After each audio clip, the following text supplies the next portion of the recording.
Introduction देते हुए बताइए कि कंपनी का एस्टेब्लिशमेंट कब हुआ। एक्चुअली मेरा नाम शंभू कुमार हुआ। मैं को फाउंडर एंड बिजनेस हेड के पोजीशन पे भी काम कर रहा हूँ कंपनी में।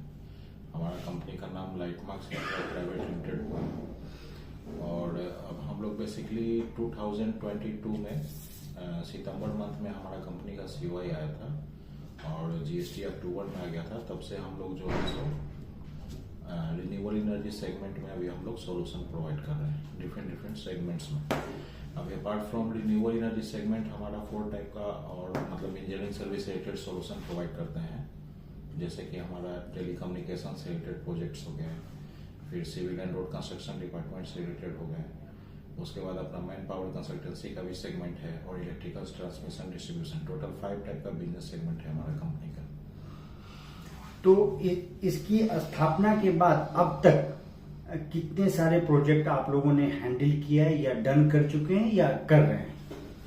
चूंकि हमारा कंपनी का जो कोर फील्ड है बिजनेस का वो है रिन्यूएबल एनर्जी से सेगमेंट से रिलेटेड है और हम लोग चूंकि जानते हैं कि रिन्यूएबल एनर्जी या फिर कोई भी एनर्जी का जो डिमांड होता है टोटल मतलब बेसिकली 4 टाइप का सेगमेंट में होता है। फर्स्ट आपका रेसिडेंशियल सेगमेंट हो गया, सेकंड आपका कमर्शियल सेगमेंट हो गया, थर्ड इंडस्ट्रियल हो गया और फोर्थ में हमारा एग्रीकल्चरल आता है। तो हम लोग बेसिकली चारों सेगमेंट में सॉल्यूशन प्रोवाइड करते हैं। अब जैसे कि रिन्यूएबल एनर्जी का भी बहुत सारा एस्पेक्ट, सोलर पावर प्लांट हो गया, उसका फिर आपका सोलर वाटर पंप हो गया, सोलर वाटर हीटिंग सिस्टम हो गया, फिर आपका एग्री फीडर का सोलराइजेशन जो PM कुसुम स्कीम कंपोनेंट सी जो भी बिहार में चल रही है उससे रिलेटेड हम लोग अभी सर्विस प्रोवाइड कर रहे हैं। और बिहार के साथ साथ हमारा यूपी और झारखंड में भी GST है, ऑफिस भी अवेलेबल है और हम लोग 3 स्टेट में बेसिकली अभी हम लोग ऑन रोल में काम कर रहे हैं और apart from 3 district pan India में हम लोग सर्विस प्रोवाइड करते हैं। अभी गवर्नमेंट ने GST रेट कम किया है सोलर इम्प्लीमेंट लगाने में, या ये इसका बेनिफिट किस किस हेड पर जाता है? Commercial, house hold, industrial, agriculture, आप इसके बारे में थोड़ा विस्तृत जानकारी दें दर्शकों। जी बिल्कुल। उसके लिए पहले तो GST के बारे में थोड़ा सा बेसिकली आपको जानना पड़ेगा। रिन्यूएबल एनर्जी सेगमेंट में किस तरीका से पहले काम होता था। सो एक्चुअली क्या है कि रिन्यूएबल एनर्जी सेगमेंट में टोटल प्रोजेक्ट जो होता है उसको EPC बोलते हैं, इंजीनियरिंग एंड प्रोक्यूरमेंट। वो इंक्लूडिंग 1 ईयर मेंटेनेंस के साथ होगा कमर्शियल में। अगर आपका रेसिडेंशियल सब्सिडी वाला अगर कोई प्रोजेक्ट है तो आपका बेसिकली 5 ईयर इंक्लूडिंग मेंटेनेंस के साथ होता है। तो ओवरऑल जो प्रोजेक्ट कॉस्ट होता है उसमें आपका design, engineering, supply, installation, testing, commissioning, उसके बाद इंक्लूडिंग मेंटेनेंस का जो भी टेन्योर होता है वो सारे का कॉम्पैक्ट जो रेट होता है ना उस पर GST लगाया जाता है।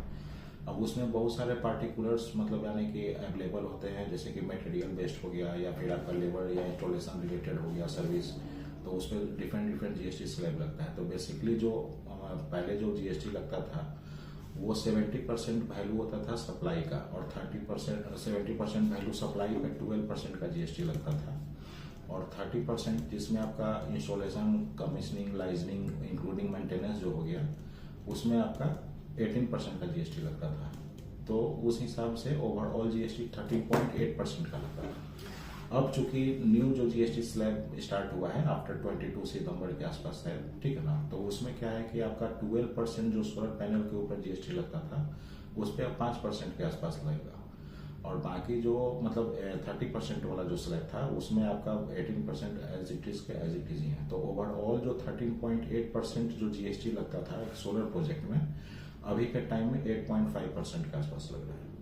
तो हम उसको बोल सकते हैं कि मान के चलिए 5.8% का रिलैक्सेशन मिल गया है और उसके हिसाब से ही प्राइसिंग भी डिवाइस हुआ है।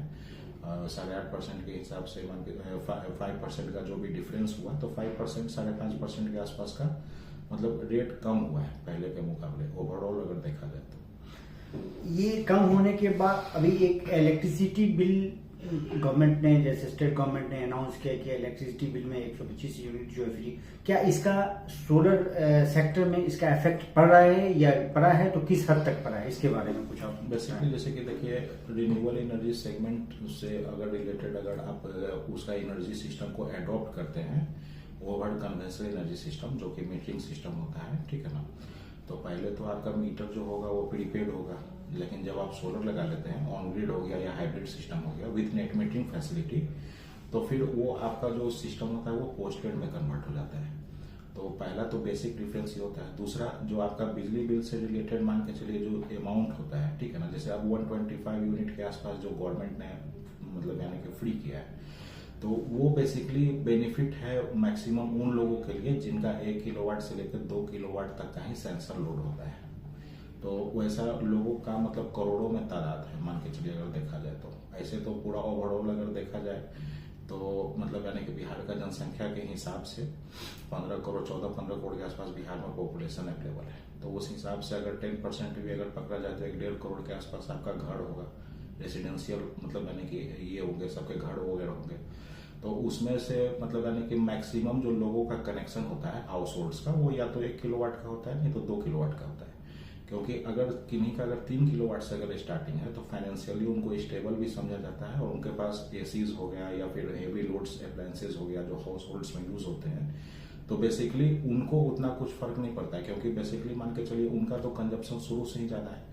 जिनका कंजप्शन एक मतलब 100 से 150 यूनिट के बीच में होता था और उनके लिए उसको जो बिजली बिल देना पड़ता था, जो कि 1 से 2 किलोवाट वाले कैटेगरी में आते हैं, उनके लिए ये बहुत बेनिफिट है। उनको समझिए नेट जीरो का बेनिफिट मिल रहा है। अब अपार्ट फ्रॉम दैट, जिनका 3 किलोवाट से लोड स्टार्ट होता है, 3 हो गया, 5 हो गया, 7 हो गया, 10 किलोवाट हो गया, उसके अकॉर्डिंग जो मतलब यानी कि हाउस होल्ड्स हैं, तो उनको जो है सो मान के चलिए 125 का तो बेनिफिट कंसीडर किया ही जाएगा। लेकिन इसके अपार्ट मतलब यानी कि जो भी यूनिट कंजप्शन आप डिस्कॉम के थ्रू ले रहे हैं या फिर उसका जो पेमेंट कर रहे हैं, उसका यूटिलाइजेशन जो कर रहे हैं, तो उसको आप सोलर के थ्रू यूनिट खुद अपने घर पे जनरेट करके उसको कंपनसेट करके बिजली बिल को 80 to 90% आप रिलैक्स कर सकते हैं अप टू 30 से 40 ईयर्स। यही इसका अभी मतलब सिनेरियो है। मैं ये जानना चाहूंगा जो commercial purpose, house hold purpose and industrial and agriculture, इसका अगर आपकी कंपनी से कोई जुड़ना चाहते हैं तो उनका क्या प्रोसेस होगा इस चीज को? देखिए, सबसे पहले रेसिडेंशियल की बात कर लिया जाए तो रेसिडेंशियल कोई भी ज्योग्राफिकल एरिया जो होता है किसी भी मतलब यानी कि स्टेट का या अगर कंट्री वाइज भी अगर देखा जाए तो रेसिडेंशियल एरिया ही सबसे ज़्यादा होता है। उसके बाद आपका कमर्शियल एरिया होता है, फिर इंडस्ट्रियल एरिया आता है। तो रेसिडेंशियल एरिया चूंकि तादाद में ज़्यादा होने के कारण और प्राइमरी मतलब यानी कि रिस्पॉन्सिबिलिटी गवर्नमेंट का होने के कारण गवर्नमेंट पहले फोकस करती है पावर डिमांड सप्लाई को रेसिडेंशियल सेगमेंट में देने का। उसके बाद उसका जो फोकस होता है वो एग्रीकल्चर से रिलेटेड होता है, क्योंकि हमारा अगर बिहार को पार्टिकुलरली देखा जाए तो ये एग्रीकल्चर बेस्ड स्टेट है।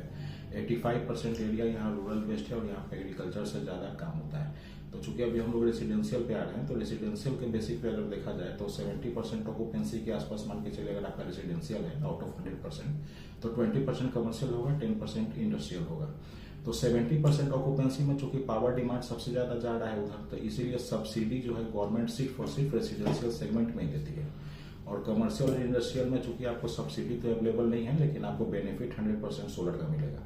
और सब्सिडी भी जो होता है वो गवर्नमेंट का डायरेक्टली प्रोपोर्शनल होता है। मान के चलिए अभी गवर्नमेंट आपकी चल रही है, उस योजना को लागू की हुई है, या फिर इलेक्शन का कुछ दिन पहले या फिर मतलब यानी कि एक लॉन्ग टर्म से तो ऐसा कुछ चल नहीं रहा है। आपको भी पता है, हम लोग सभी लोग